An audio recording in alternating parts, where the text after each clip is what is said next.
हाँ दोस्तों, मैं सुनील शुक्ला। कहा जाता है कि राजा का सिलेक्शन और अब इलेक्शन बहुत सोच समझकर करना चाहिए, नहीं तो देश कमज़ोर हो सकता है, बिखर सकता है और अशांति हो सकती है। चीन के एक राजा ने अपने पुत्र से कहा, मैं तुम्हें राजा बनाना चाहता हूँ, लेकिन इसके पहले तुम्हें मेरे गुरु के पास जाकर और एक परीक्षा से गुजरना होगा। जब तुम पास हो जाओगे तब देश की जनता तुम्हें स्वीकार करेगी, तब मैं तुम्हें देश का राजा घोषित कर पाऊंगा, इसके पहले नहीं। राजा की बात सुनकर अगले दिन राजकुमार अपने पिता का पत्र लेकर गुरु के पास पहुंचा और अभिवादन करने के बाद राजा का पत्र गुरु को दे दिया। गुरु ने राजा का पत्र पढ़ा और कहा, आज तुम विश्राम करो, कल से ही तुम्हारी परीक्षा शुरू होगी। राजकुमार ने सुबह उठकर गुरु का अभिवादन किया और कहा, गुरुवर मुझे आदेश दें और मुझे मेरा कार्य बताएं।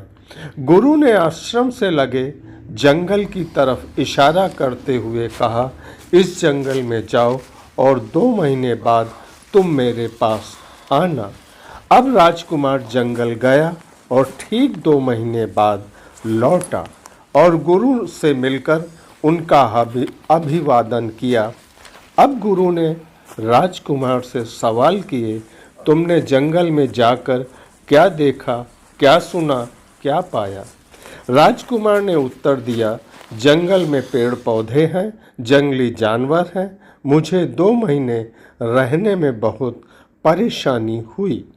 अब गुरु ने यह सुनकर कुछ नहीं कहा और कहा, तुम 1 महीने जंगल में और रहो और अध्ययन करके बताओ कि तुमने क्या सीखा।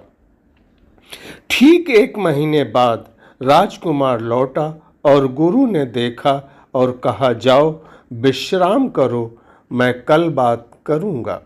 सुबह हुई, राजकुमार ने गुरु के सामने आकर प्रणाम किया और गुरु की तरफ देखा, प्रतीक्षा करने लगा। अब गुरु ने पूछा, जंगल में जाकर क्या अध्ययन किया?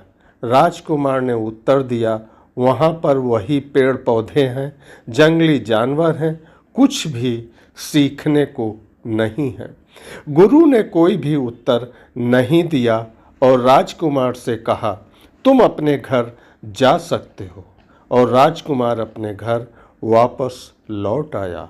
कुछ दिन बाद गुरु ने राजा को पत्र लिखा, प्रिय राजन, आपका पुत्र राजा बनने के योग्य नहीं है।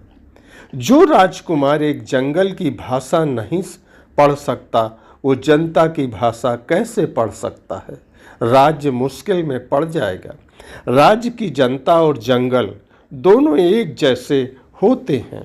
दोनों में जानवरों और पक्षियों की अपनी दुनिया है, पानी का कलरव है, शांति है, एक जिंदगी है।